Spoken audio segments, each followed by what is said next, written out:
வணக்கம் நண்பர்களே. தமிழ்நாட்டு அரசியல் களம் ஒவ்வொரு நாளும் ஒவ்வொரு காட்சி அப்படிங்கிற ரேஞ்சில் போய்கிட்டு இருக்கு.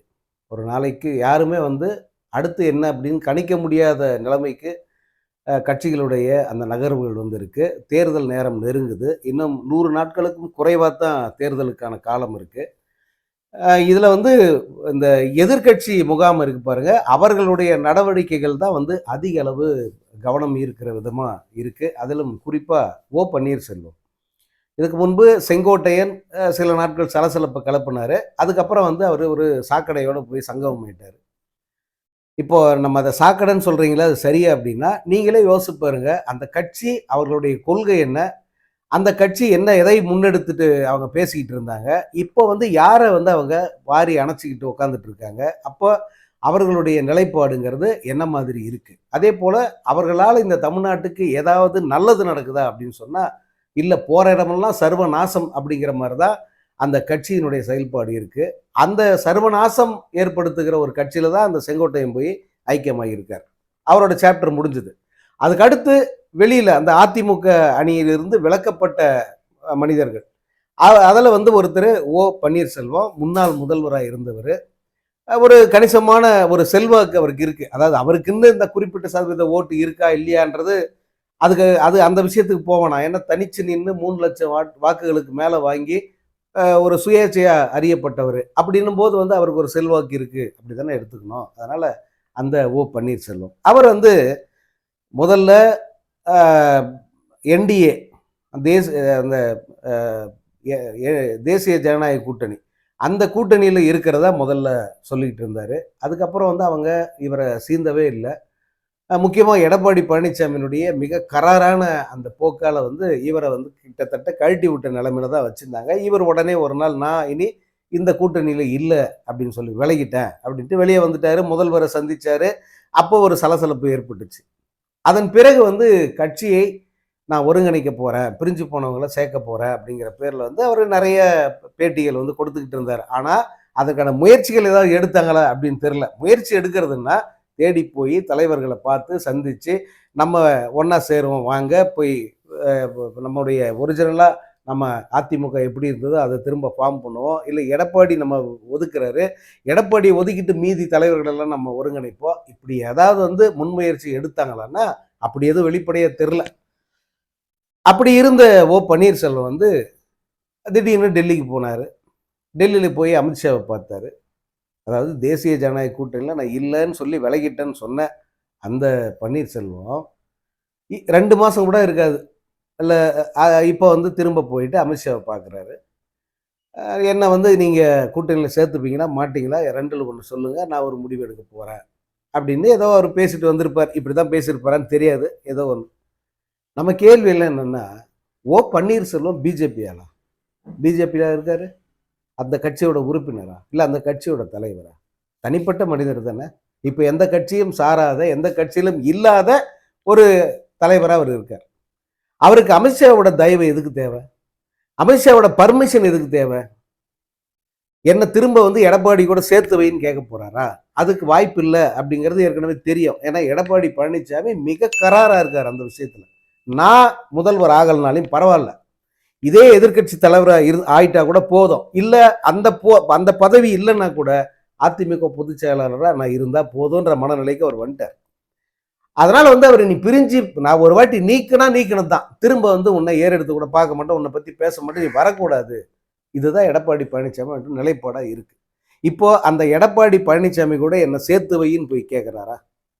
இல்லை நான் ஒரு தனி அமைப்பாவோ அல்லது இந்த பாஜகவில் இணைந்தோ இந்த தேர்தலில் போட்டியிட போறேன், அதுக்கு என்ன சேர்த்துக்காங்கன்னு கேட்க போறாரா?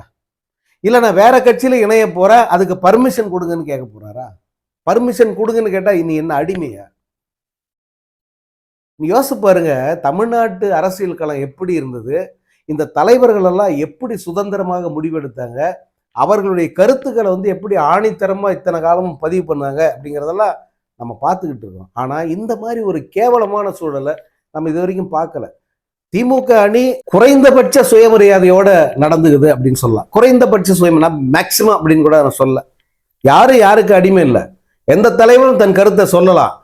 கூட்டணியில் இருந்தாலும் அரசுக்கு எதிராக போராட்டம் பண்ணலாம், கருத்து சொல்லலாம், முதல்வருக்கே வந்து அட்வைஸ் பண்ணலாம். அந்த ரேஞ்சில் வந்து அந்த அணி போய்கிட்டு இருக்கு. ஸோ அது குறைந்தபட்ச அந்த சுயமரியாதையோடு நிற்கிற அணியா நான் பார்க்கிறேன். இங்க ஒரு எதிர்கட்சியில் இருக்கிற ஒருத்தர் கூட அந்த சுயமரியாதையோ அல்லது குறைந்தபட்சம் தங்களுடைய அந்த தனித்துவத்தை காப்பாத்திக்கணும் அப்படிங்கிற ஒரு அர்ஜம் வந்து இல்லை அப்படின்னு தான் நான் பார்க்குறேன். அத்தனை பேருமே யார் டெல்லிக்கு சிறந்த அடிமை அப்படின்னு சாசனம் எழுதி கொடுக்கறதுலேயே வந்து அவங்க குறியா இருக்காங்க. நீங்க எந்த எடப்பாடியை பாருங்க. எடப்பாடி இங்க இருக்கிற அவங்க கட்சி தலைவர்கள்கிட்ட அவ்வளவு கரார் காட்டுறாரு, அவ்வளவு ஈகோ பாக்குறாரு. அந்த அளவுக்கு வந்து நான் உங்களை வந்து ஏறெடுத்து கூட பார்க்க மாட்டேன்னு பிடிவாதம் பண்றாருல. ஆனா இவர்கள் எல்லாம் யாரால இப்படி வெளியே போயிருக்காங்க?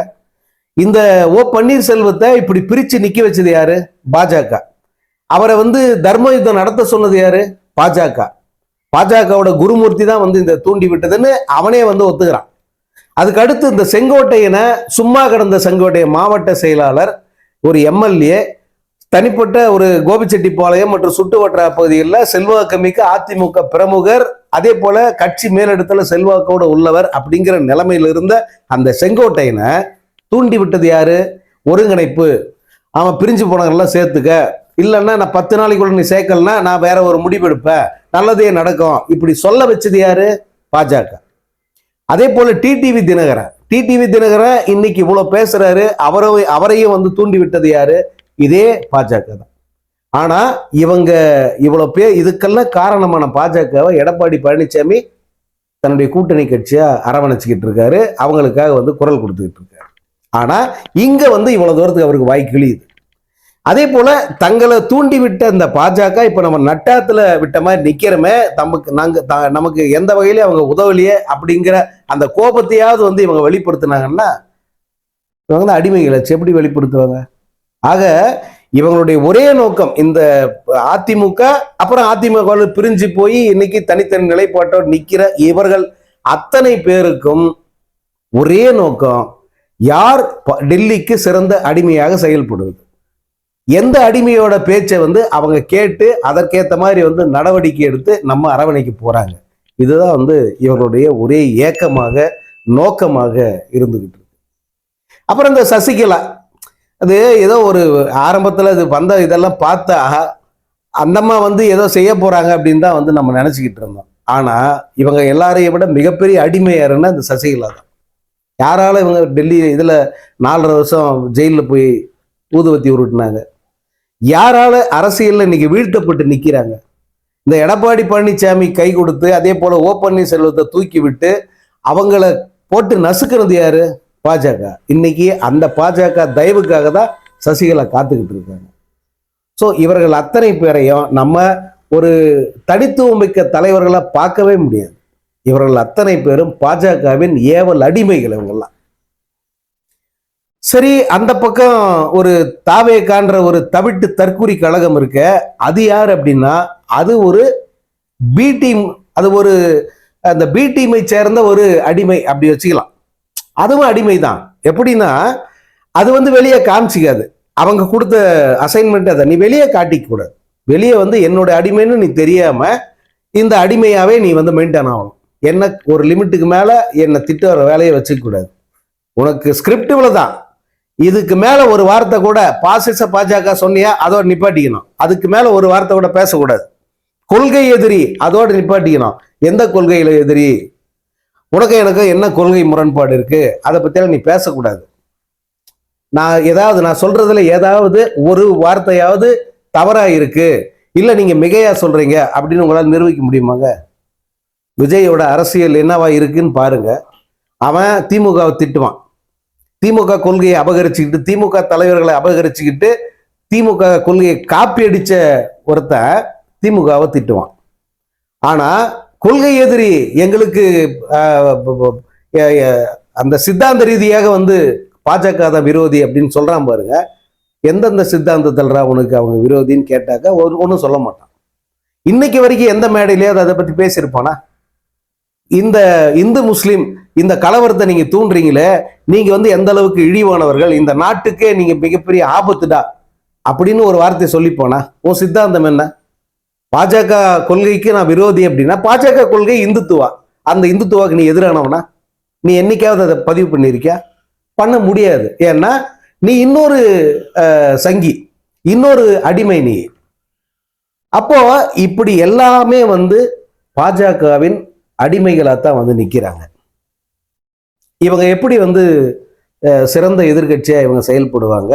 இவங்க அத்தனை பேரும் ஒருங்கிணைந்தாலும் கூட பாஜகவின் அந்த கைப்பாவையாக, பாஜகவின் பாத நிழலில் இளைப்பாறுகிற கட்சிகளாத்தான் இவங்கெல்லாம் இந்த தேர்தலில் செயல்பட போறாங்க அப்படிங்கிறத அத்தனை பேரும் மனசுல வச்சுக்கணும். இனி வருகிற காட்சிகள் ஒவ்வொன்றும் அப்படித்தான் அரங்கேறும். அது ஓ பன்னீர்செல்வம் பாஜகவை நோக்கி போனாலும் சரி, அல்லது எடப்பாடி பழனிசாமி ஒருவேளை அதிசயமா மனசு மாதிரி இவங்கெல்லாம் சேர்த்துக்கிட்டாலும் சரி, அல்லது விஜய் கட்சிக்கு போனாலும் சரி, அவர் ஒரு பாஜகவின் அடிமையாகத்தான் செயல்படுவார். அவருக்கு கொஞ்சமாவது சுயமரியாதை இருந்து தனியா நம்ம இப்படியே நிக்கலாம் அப்படின்னு நினைச்சாலும் சரி, அல்லது திமுக கூட்டணிக்கு போறதா முடிவு பண்ணாலும் சரி, அவரு அந்த இடத்துல கொஞ்சமாவது மானத்தோட நிக்கிற ஒரு சுயமரியாதைக்காரன் அப்படின்னு சொல்லிட்டு நம்ம அதை ஒத்துக்கலாம். மற்றபடி டிடிவி தினகரன், சசிகலா இவங்கெல்லாம் திமுக வருவாங்க அப்படின்லாம் நான் சொல்ல வரல. அவருக்கு இருக்கிற ஒரு குறைந்தபட்ச ஆப்ஷன் அது. அப்படி இல்லைன்னா இது மொத்தமும் ஒரே அந்த பாஜக என்ற மதவெறி சங்கி குட்டையில ஓர்ன மட்டைகளை தான் இந்த தேர்தலில் நிற்க போறாங்க. அப்போ உங்க ஓட்டு யாருக்கு, நீங்க யாரை தேர்ந்தெடுக்கணும் அப்படிங்கிற அந்த தெளிவு உங்களுக்கு தெரிஞ்சிடும். அதற்கு இன்னும் குறைந்தபட்சம் 10 நாள் தான் இருக்கு. இந்த 10 நாளில் இந்த மொத்த அந்த மதவெறி சாக்கடைக்குள்ள ஊர்ன இந்த மட்டைகள் இருக்கு பாருங்க, அவங்கள பத்திய ஒரு முழுமையான கன்க்ளூஷன் உங்களுக்கு இப்ப கிடைச்சிடும்.